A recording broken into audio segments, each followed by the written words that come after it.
Bien, bien, bien, estamos en vivo. Entonces, Abraham, Luis, al rato se conecta Marijose y Liliana, pues no sé si nos vea, si se conecta o qué ondas. Se me hace que está esperando que terminemos que pasemos ya del texto de la primera señal. No, ya se va a aparecer. Sí, ya se va a aparecer. Nomás en cuanto terminemos se va a aparecer. Vamos a ver. Liliana. Muy bien. Vamos al ¿dónde está? ¿Dónde está?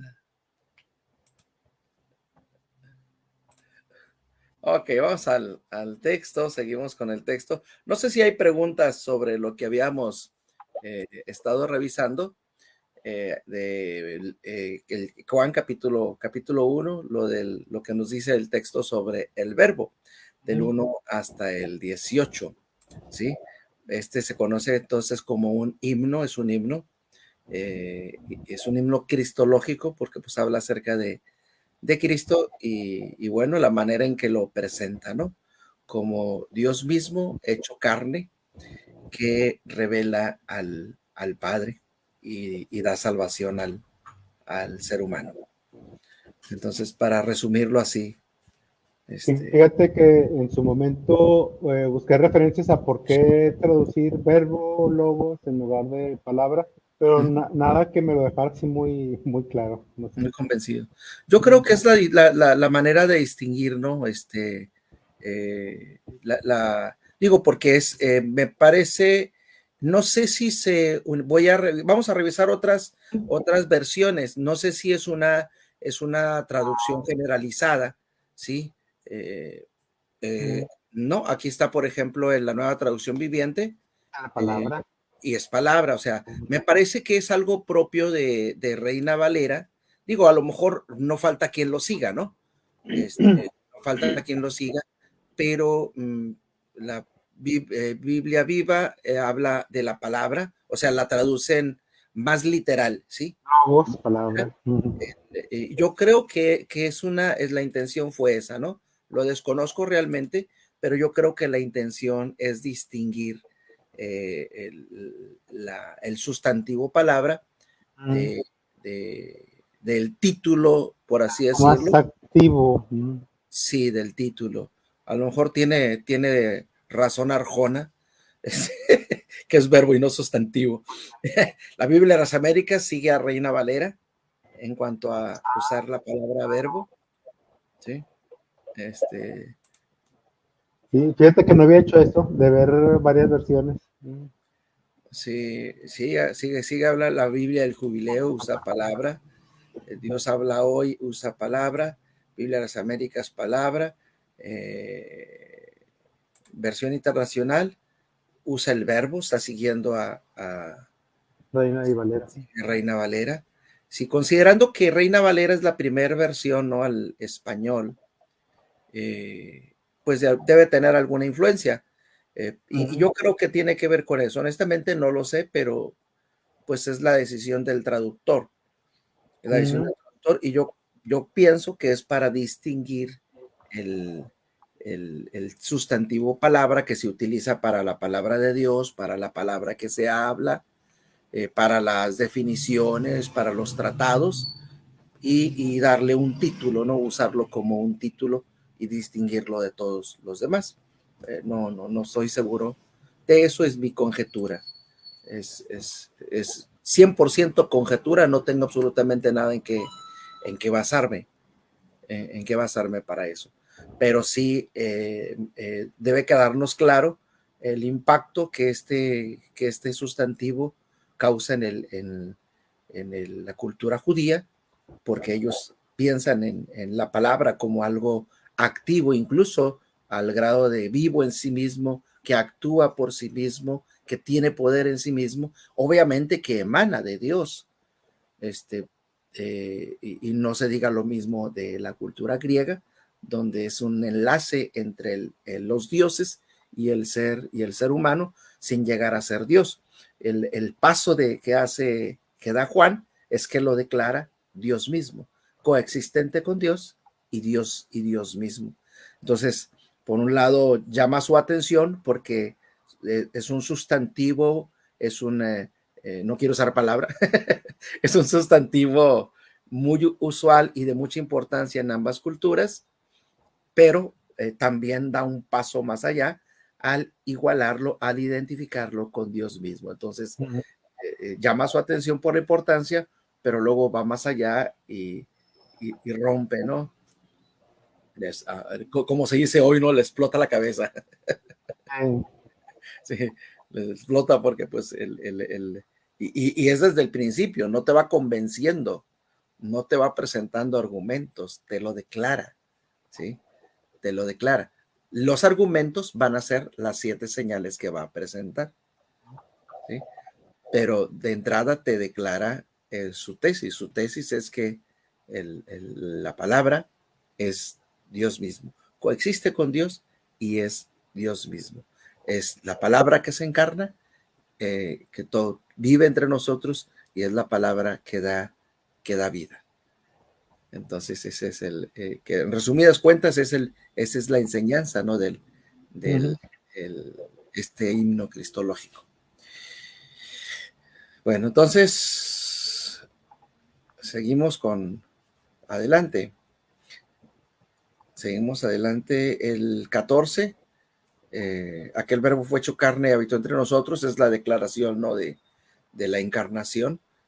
La Navidad, podríamos decir, la Navidad de Juan, nos la dice de esta manera, ¿no?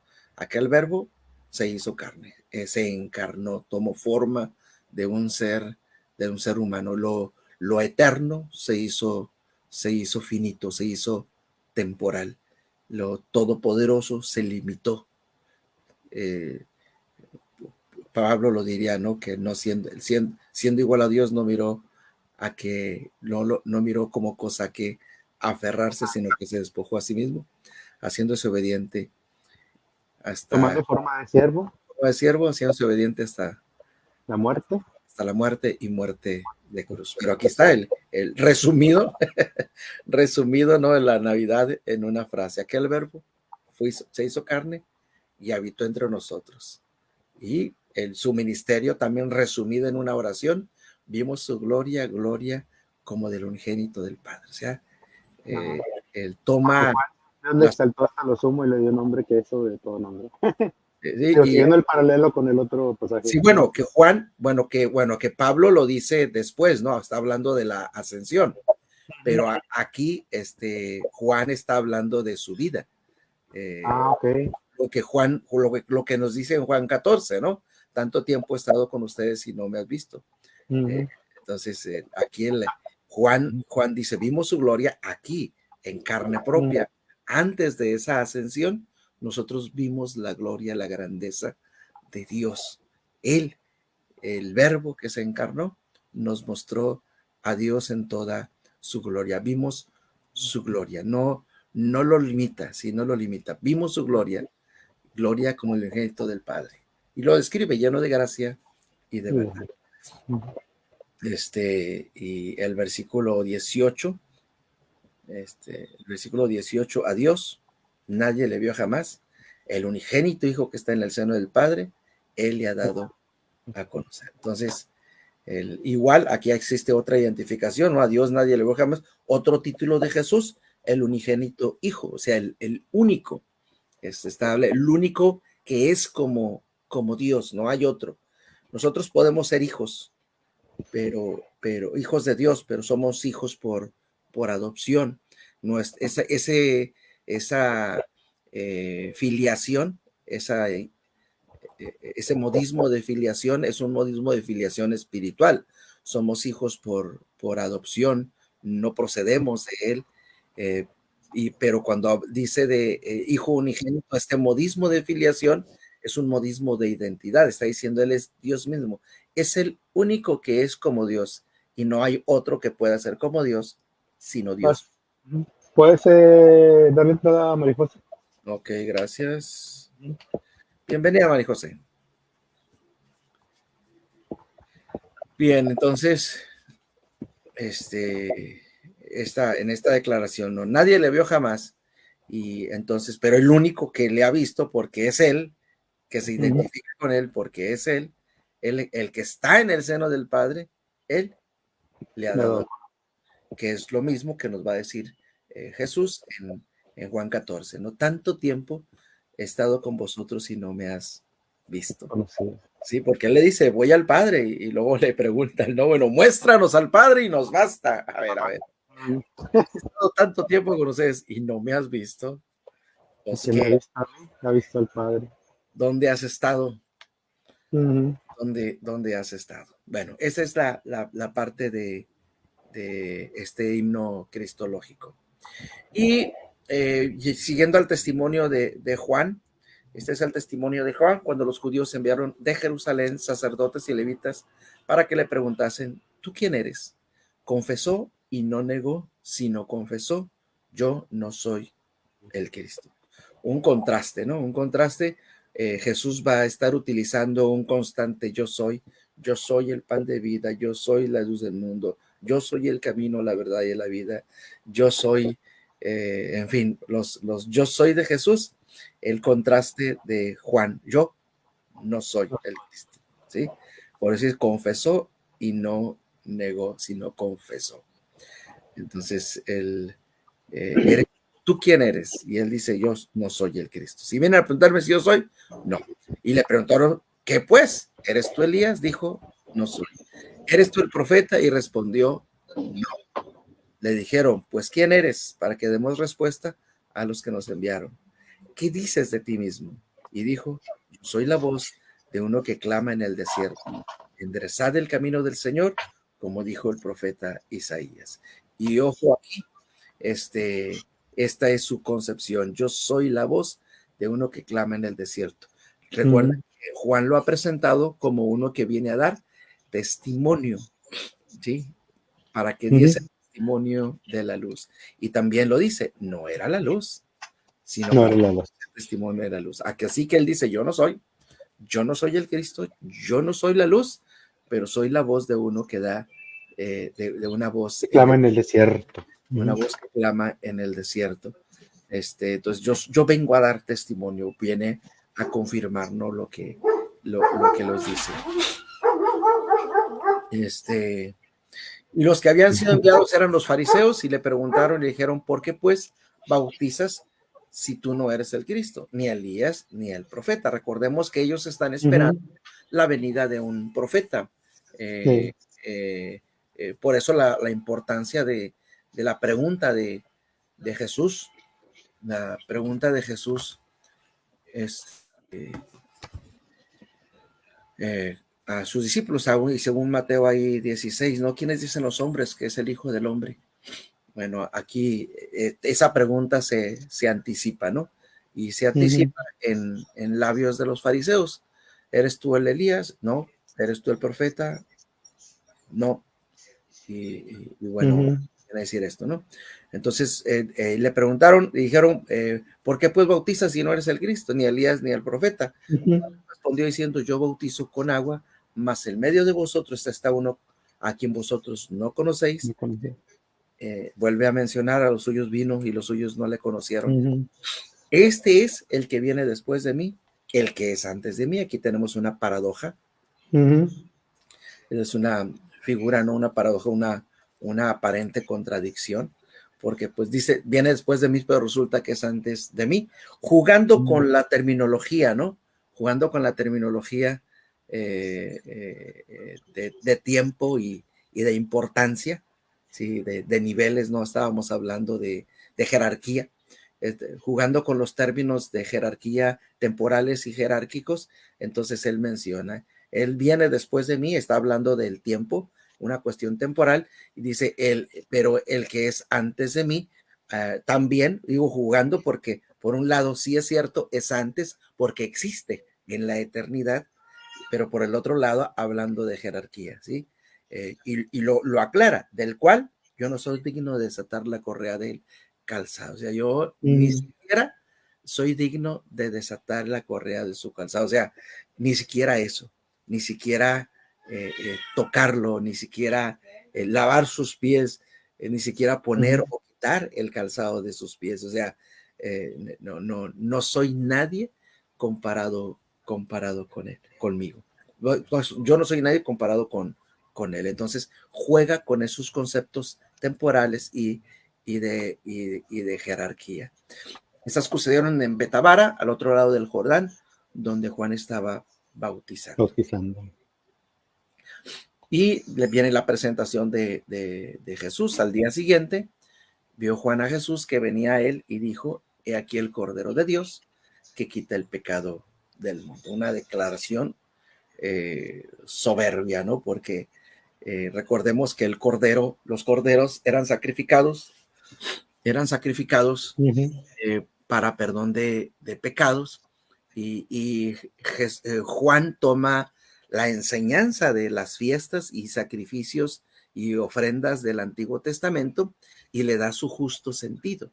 Recuerden que todas las fiestas del Antiguo Testamento son un anuncio, son fiestas proféticas, porque anuncian la venida de Jesús. Cada una de ellas anuncia la venida de Jesús, anuncia su ministerio, anuncia su obra. Y entonces, aunque los judíos al realizar estas fiestas no lo comprendían cabalmente, lo que Dios estaba anunciando con esto es anunciar la venida del Mesías, anunciar la venida del Cordero, del verdadero Cordero de Dios que quitaría su pecado, porque según nos dice Hebreos, hablando de pasajes paralelos, pues esos sacrificios no podían quitar los pecados. Cada día el sacerdote tenía que estar haciendo sacrificios por sí mismo, luego por el pueblo, pero esos sacrificios no podían quitar el pecado, solo estaban anunciando. Cada vez que ellos ofrecían un sacrificio, anunciaban la vida del Mesías, del Salvador, del Cordero de Dios, ¿sí? Algunos tal vez no lo entendieron, pero Juan en Revelación lo está aclarando. Todas esas fiestas apuntan a Jesús. Y es interesante que Juan, el Evangelio de Juan, engloba estas señales en torno a las fiestas. Veíamos la vez pasada, unas de las ocasiones anteriores, veíamos cómo cada una de esas señales se enmarca antes de una fiesta, particularmente tabernáculo y Pascua. ¿Sí? Particularmente esas dos fiestas están ahí y las señales se enmarcan dentro de esas fiestas y siempre se señala antes de tal fiesta, hasta la última, cuando ya es hora, ¿sí? Entonces ahora es... Porque no había llegado su hora. En la Pascua, cuando la hora ya ha llegado, es en la Pascua, otra vez, presentando a Jesús como el Cordero de Dios que quita el pecado del mundo. Entonces, eso es muy interesante, ¿no? Lo que hace Juan el Evangelista, el escritor, y bueno, en labios de Juan el Bautista, ¿no? Se hace la de Jesús. Mande. Cuando Isaías habla del Cristo, habla de que despreciado y menospreciado entre los hombres, varón de dolores, experimentado en quebranto, pero, o sea, los judíos no tenían un concepto de alguien que venía a sufrir, ¿no? O sea, sí lo consideraban así. Sí, era un contraste. Ellos sabían de un siervo sufriente, ¿no? La figura del siervo sufriente ahí está en Isaías, no se puede negar. Pero conocían. Sí, conocí, por supuesto que la conocían. Pero chocaba definitivamente con sus anhelos. Me parece que las imágenes de un Mesías vencedor, de un Mesías restaurador del reino, figuraba, tenía más fuerza o iba más acorde a sus anhelos que la figura de un Mesías sufriendo, ¿no? Entonces, los mismos apóstoles, ¿no? Juan, cuando Jesús les dice a los apóstoles: voy a Jerusalén y ahí me van a apresar y me van a maltratar y me van a crucificar, pero al tercer día voy a resucitar. Los apóstoles dicen: Señor, no, que eso no suceda. ¿Sí? Nunca tal acontezca. Nunca tal acontezca, o sea, porque no estaba dentro de sus anhelos. Obviamente dejaban de escuchaban la primera parte del sufrimiento, pero dejaron de escuchar la resurrección. ¿Se acordaron de esa parte? Lo más importante. Cuando resucitó. O sea, Porque cuando eso fue todo lo que oíste. les cayó el 20, dijo que iba a resucitar. Ya después de todo. O sea, hasta Ujú, entonces les caía el 20. Dijo que iba a resucitar, porque honestamente, después de morir, no lo esperan. ujú, no, No lo esperan. O sea, todos se agüitaron. el anuncio de la resurrección les cae de sorpresa. Curiosamente, tienen más presente los fariseos, Ujú, tienen más presente que él dijo que iba a resucitar que los sí, propios discípulos. Los fariseos se preparan. Él dijo que iba a eh, resucitar, así que pon la guardia, las lo más seguro es que piedras, los lo van a sellos. robar. Vamos a poner Ujú, guardias, que hay un sello que nadie pueda romper, que para que el no se lo sello era lleven. suficiente, pero además ponen guardias. Ujú. Entonces, no creían los fariseos, pero sí tenían presente que Jesús dijo, voy a resucitar. Ellos no. Y, ujú, y el concepto del cordero, o sea, Juan lo presenta como el cordero, todo lo entendemos muy bien. Te digo porque yo estaba viendo una serie esta semana de Chusen, Ajá, y cuando va Andrés y le dice a Pedro, es que ay, ya llegó el Mesías, dice, es el Cordero de Dios, dice, porque Juan lo presenta así, él así estuvo ahí es. cuando Juan presenta al Cordero de Dios, pero Ajá. no sé si un cordero es una figura que ellos ya tenían en su mente, como para que le dijeras el Cordero de Dios o no. No, no de que lo tenían, lo tenían. O sea, Mm, recordemos eso, o sea, de que mm. tenían presente la imagen del cordero, lo tenían porque forma parte de sus sacrificios. Sí, O sea, pero asociar el Mesías con el Cordero, digo, nosotros lo tenemos ok. ya bien claro, sí. No, Ujú, no, no, no, no, recordemos que la ujú. imagen del Mesías es la de un libertador no del pecado. Ellos no pensaban en la cuestión del pecado, Mm, ¿sí? mm. El judío no pensaba en la cuestión del pecado. Ellos pensaban que el pecado estaba resuelto con los sacrificios, con las fiestas, con Y que guardar los... era un castigo de Dios a veces, ¿no? Mm. Sí, Cuando dicen, ¿quién pecó este o sus padres? sí, Porque está cieguito. sí, sí, pero Mm. no, o sea, no Ujú. conciben la cuestión de perdón, ni siquiera conciben la cuestión de la vida eterna. O sea, No. el, el- la vida termina aquí y la bendición de Mm, Dios se manifiesta aquí. Me va bien, Dios me está bendiciendo. Estoy sano, mm. Dios me está bendiciendo. Estoy prosperando en mi vida, Dios me está bendiciendo. Mi vida, mi familia está creciendo, están bien. Dios me está bendiciendo. O sea, no, aquí la vida eterna es aquí, ¿sí? La vida eterna es aquí. Ellos no están pensando en un más allá. En el futuro. En el proceso sí van cambiando, ¿no? Y vemos aquí una división en los judíos, en las sectas, ¿no? Los saduceos y los fariseos se distinguían porque uno creía en la resurrección. Entonces, sí pensaban, Mm. pero la resurrección aquí, Como una reencarnación. como un volver a vivir. Mm. Sí, para ellos en el final de los tiempos, cuando Dios restaurara a Israel como reino sobre todas las naciones, entonces en ese momento iban a resucitar, literalmente iban a resucitar, Mm. pero a este tiempo, a este plano Ok. temporal, no en la eternidad, ¿sí? No en la eternidad, sino van a vivir en este plano temporal, no en el cielo. O sea, ellos piensan en el cielo.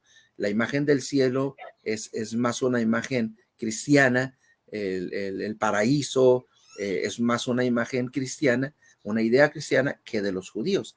Para los judíos, la vida eterna es aquí en la tierra. Ujú. Eh, Y como eh, dices tú, el pecado se resolvía con los sacrificios. el pecado se resolvió. Entonces, no están esperando no están esperando Mm, algo que muera por la nación, alguien que muera por los pecados, sino alguien que los libere. Por eso mm, choca este concepto, ¿no? Este concepto del siervo sufriente, y el siervo sufriente lo materializaban más como héroes nacionales, ¿no?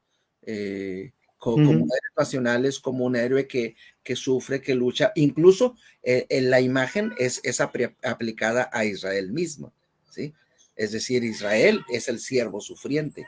Mm. Israel es la nación que ha sufrido, ¿sí? Es el siervo de Dios que ha sufrido, que sufre persecución, que es desterrado, que es despojado de su dignidad, de su gobierno, que es pisoteado, ¿ya?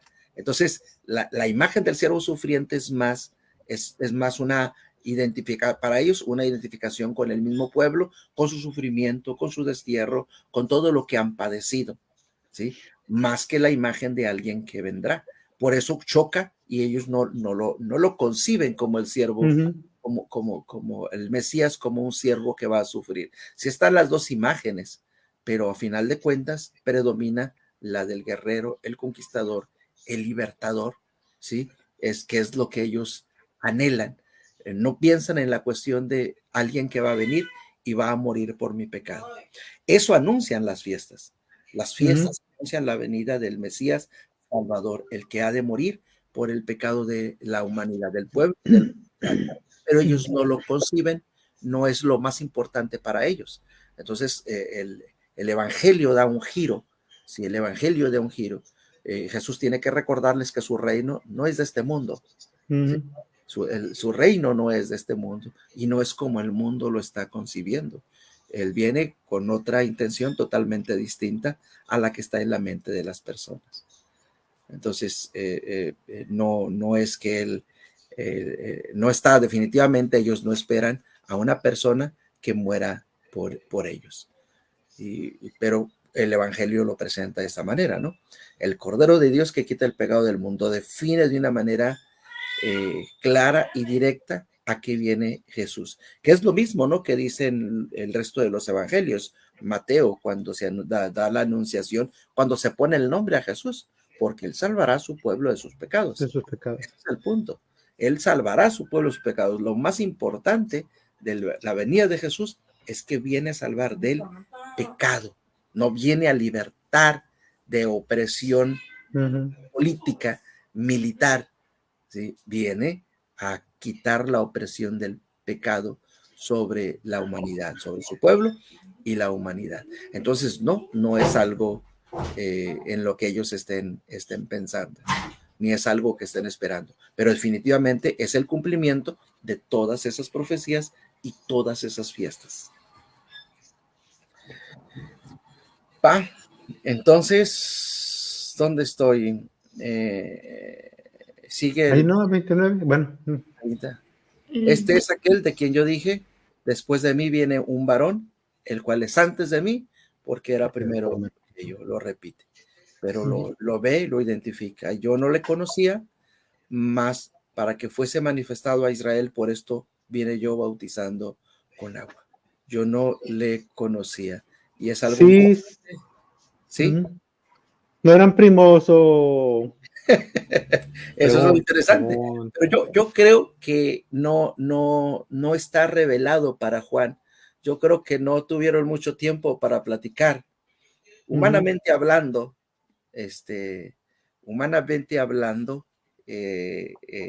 me parece que no tienen mucho tiempo para platicar sobre lo que hacen, sobre su entendimiento, sobre su autoconcepción, su autopercepción, sobre quiénes se consideran a sí mismos.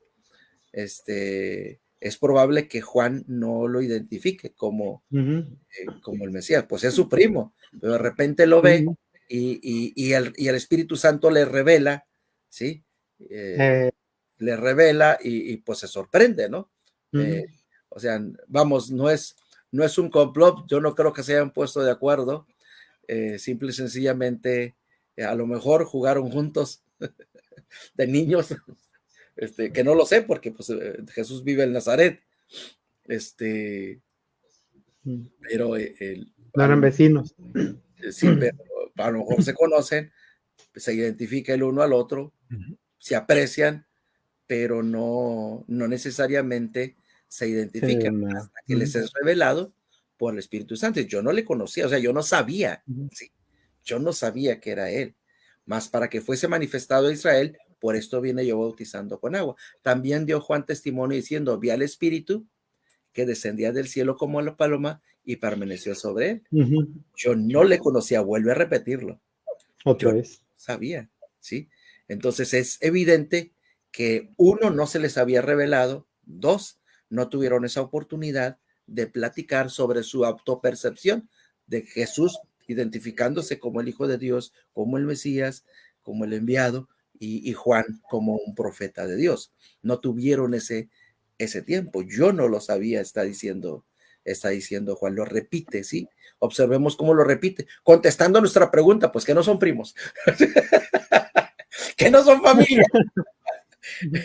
Entonces, pues él dice, yo no lo sabía, y es válido, ¿no? A mí me asombra cómo enterarme de cosas de mis hermanos, porque pues crecimos juntos, ¿no? Prácticamente empezamos a ir al templo juntos, pero nuestras experiencias son totalmente distintas. La forma en que Dios nos rescató a cada uno en lo individual, en lo personal, es única, y yo no las conocía, más que lo que ellos van compartiendo, y ni siquiera en persona, porque luego me lo encuentro en internet, ¿no? Donde ponen su testimonio y platican algo. Caramba, esto yo no lo sabía. Pues, sucede, o sea, que no nos extrañe que le sucediera a Juan y Jesús cuando en la propia familia nos dice. Luego, cómo el Señor nos ha llamado. Yo sigo sin saber cómo nos llamó. Sí me queda claro de Ramón, porque sí lo vi crecer prácticamente al igual que yo, ¿no? En el templo, pero Miguel y Héctor son otra cosa distinta, hablando de llamamiento. Son situaciones distintas, ¿no? Donde Dios trata de manera particular, y uno no se entera de lo que Dios está haciendo en otros hasta que dan testimonio de eso. Entonces, 32. No es extraño entonces que no le haya conocido, que no lo sabía. También Dios, y yo no le conocía, pero el que me envió a bautizar con agua, aquel me dijo, sobre quien veas descender el Espíritu y que permanece sobre él, ese es el que bautiza con el Espíritu Santo. Ese es el contraste. Yo bautizaba con agua, él con el Espíritu Santo. O sea, no es lo mismo. Volviendo a los niveles, volviendo a la jerarquía. Yo bautizo con agua. Vil agua. Él bautiza con el Espíritu Santo. Entonces el contraste hace el contraste en jerarquía, ¿no? Yo le vi y he dado testimonio de que este es el Hijo de Dios. Ahí está otra vez en labios de Juan la identificación de Jesús como el Hijo de Dios, como el que viene de parte de Dios, como el que habita con Dios, como el que es Dios. Palabras muy, muy fuertes de Juan el Bautista como un testimonio. ¿Qué es lo que nos dice, no? Él viene a dar testimonio y lo da no claro. Es él la luz, sino a dar testimonio de la luz. Así es, y su testimonio ahí está. ¿Cómo lo sé? Me lo dijo el Espíritu Santo, el que me envió a bautizar. Y recuerden que esta es una pregunta o un argumento de Jesús hacia los fariseos, ¿no? Cuando le preguntan, ¿con qué autoridad dices esto? Díganme ustedes, ¿con qué autoridad bautizaba Juan? Ándale. ¿Era de Dios o de los hombres? De Dios o de los hombres, y como se negaban a contestar,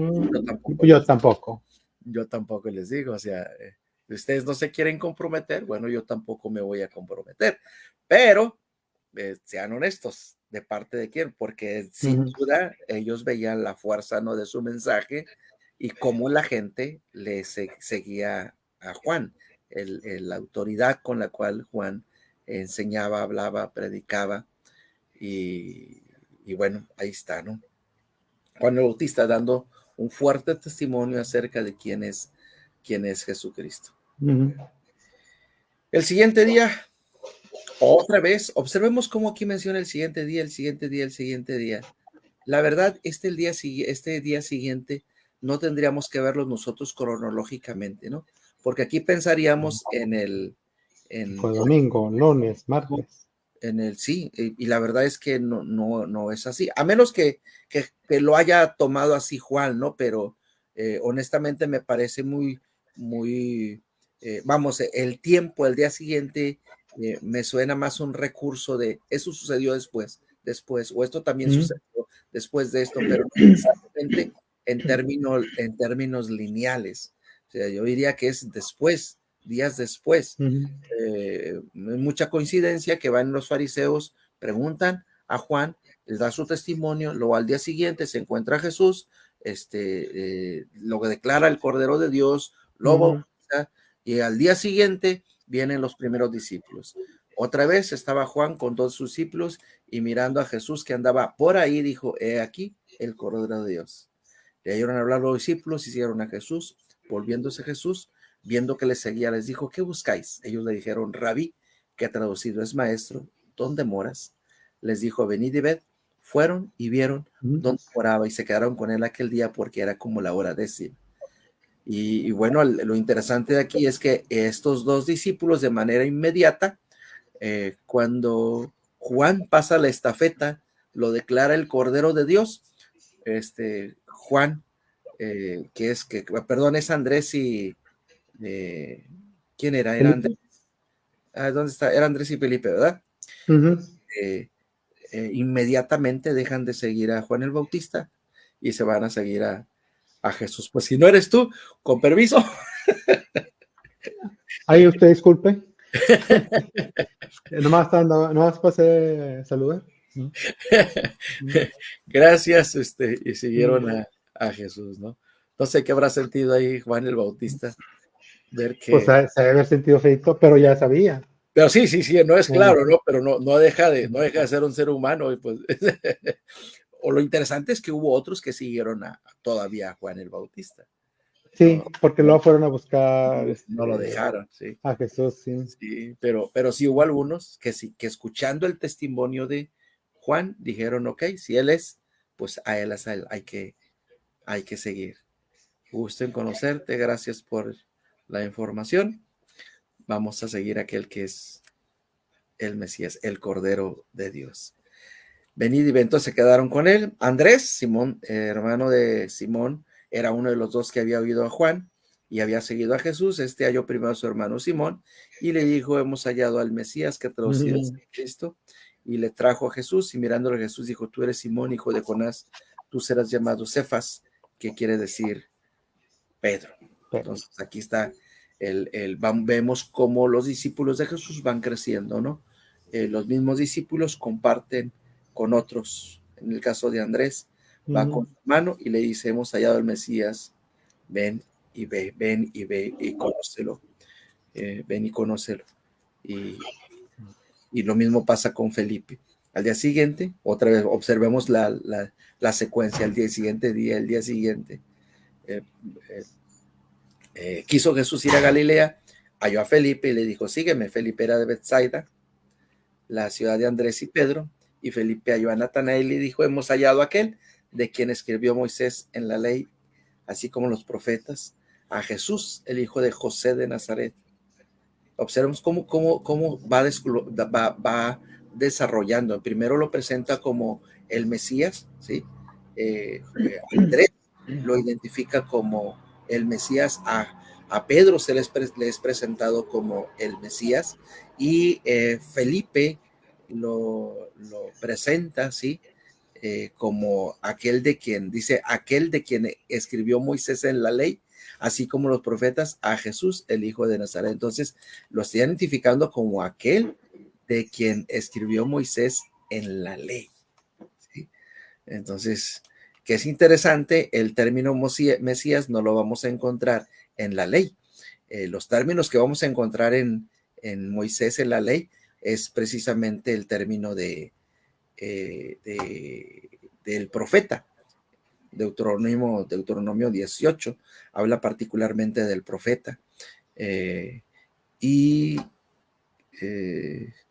menciona así como los profetas. Aquí sí es como en los profetas ya se desarrolla el asunto de, sobre todo Samuel desarrolla el concepto del Mesías.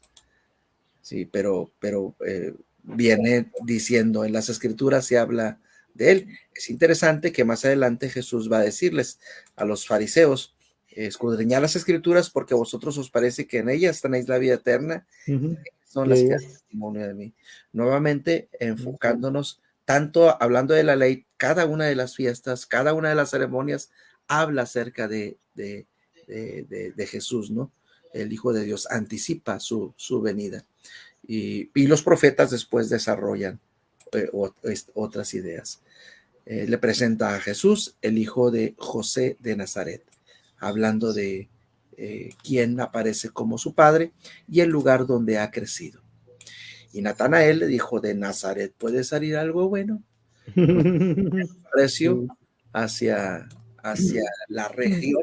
Recordemos que Nazaret está al norte y entre más alejado del centro se encontraban las ciudades, pues tenían más contacto con los gentiles, entonces se consideraba que pues era gente más liberal, no tan judía, no tan celosos, que más contaminados con otros pensamientos. Pensemos así, ¿no? Pensemos simplemente en frontera, hablando de países, hablando de México. Las personas que viven en la zona fronteriza pues comparten muchos conceptos con el país vecino. Entonces, conceptos, forma de vida, tipos de comida, idioma, tienen forma de hablar. ¿no? Es más, van y hacen su mandado al otro lado en vez de hacerlo de este lado, cosas por el estilo, ¿no? Entonces, hay mucho contacto y entonces pues viene este menosprecio, ¿no? De Nazaret, una región alejada. Ahora sí que como diría Chabelo, ¿no? Los chicos de provincia, de provincia, provinciano. El provinciano, ¿no? Entonces, hay un cierto menosprecio. ¿Puede salir algo bueno? Y bueno, Felipe no se amilana, sino que le dice, bueno, ven y ve. Cuando Jesús vio a Natanael, que se le acercaba, dijo de él, he aquí un verdadero israelita en quien no hay engaño. Le dijo a Natanael, ¿de dónde me conoces? Yo Jesús y le dijo, antes que Felipe te llamara, cuando estabas debajo de la higuera te vi. Respondió Natanael y le dijo, Rabí, tú eres el Hijo de Dios, tú eres el Rey de Israel. La verdad es que me parece muy poco lo que le dice Jesús antes que Felipe te llamara, cuando estabas debajo de la higuera te vi. Yo no veo mucho contenido en esto. Evidentemente Natanael recibe en estas palabras una revelación, ¿no? Para reconocerlo como el Hijo de Dios, como el Rey de Israel. Observemos cómo los títulos de Jesús se van desarrollando. Es el Verbo, es el unigénito, es ¿dónde están los? Está acá. Es el Verbo, es la vida, es la luz. ¿Dónde está? Es la luz. ¿Dónde está el unigénito del Padre?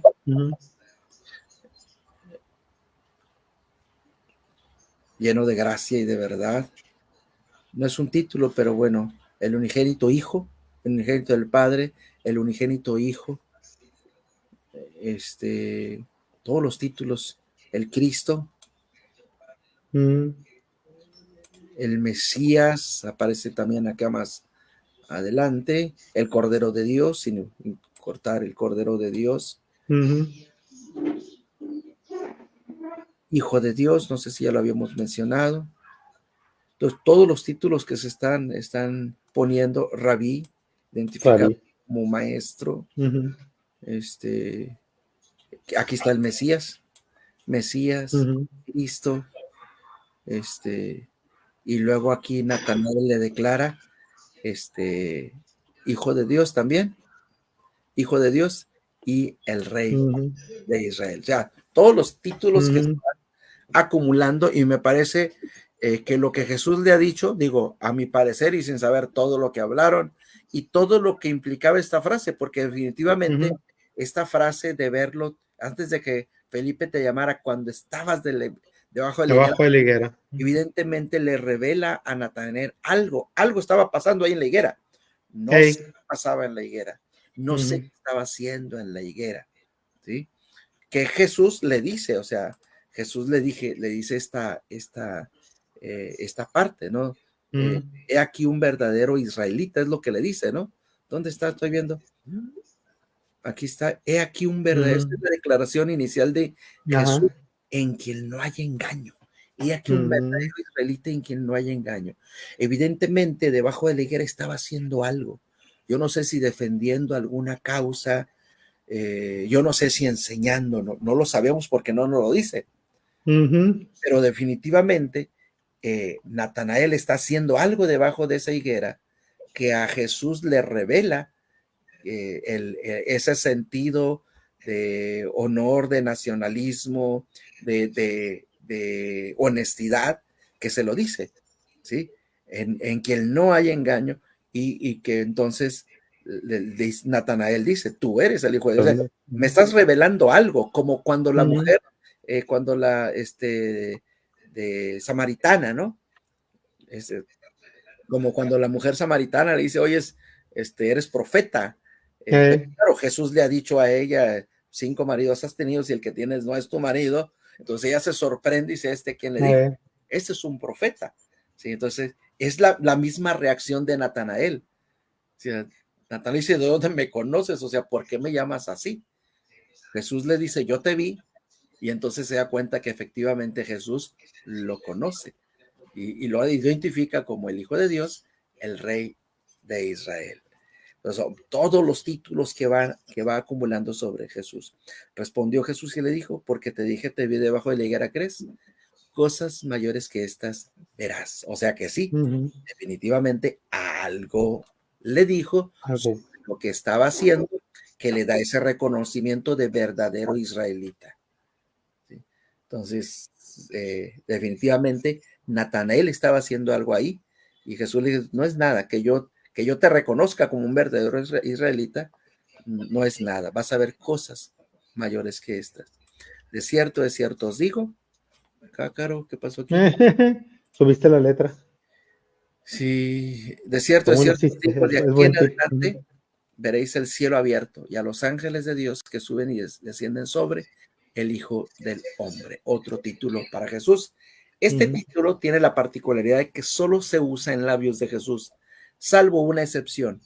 Cuando Esteban es apedreado, Esteban lo llama el Hijo del Hombre, pero nadie más usa este título más que Jesús para referirse a sí mismo, el Hijo del Hombre. Así que le hace esta promesa, de aquí en adelante veréis el cielo abierto y los ángeles de Dios que suben y descienden sobre el Hijo del Hombre. Va a ser patente mi gloria, mi identidad, ¿sí? Ustedes lo van a ver siempre, porque los cielos han sido abiertos y hay una comunicación directa entre el cielo, entre Dios y la tierra. Bueno, hasta aquí vamos a llegar.